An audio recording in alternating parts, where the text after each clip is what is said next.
अस्सलाम वालेकुम teachers and mothers, welcome back to my channel learn with Amna. आज बात होगी वर्ड्स विद ई ए, यानी कि ई ए की आवाज़ अगर शुरू में हो या एंड में हो तो आवाज़ कैसे निकलेगी। ई और ए जब ये इकट्ठे लगेंगे तो सिर्फ पहले वावल लेटर की साउंड निकलेगी, एंड वाले वावल लेटर की साउंड साइलेंट होगी। तो इसमें हम ई की लॉन्ग साउंड निकालेंगे। Sea, tea, peach, flea, teach, beat,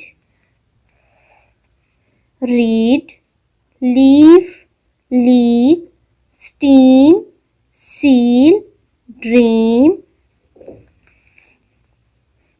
weak, scream. For more example, heap,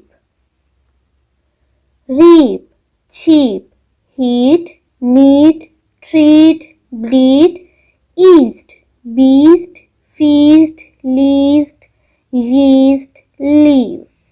Stream, bean, jeans, leap, peas, eat, beat, meat, seed, weave. I hope आपको इस सिलसिले से बहुत ज़्यादा फ़ायदा हासिल हो रहा होगा। अगर आपको ये वीडियो ये सिलसिला पसंद आ रहा है तो मेरी वीडियो को लाइक करें, शेयर करें, बेल आइकन को हिट करें ताकि हर नई आने वाली वीडियो का नोटिफिकेशन आपको मिलता रहे। मिलते हैं नेक्स्ट सिलसिले के साथ। अल्लाह हाफिज़।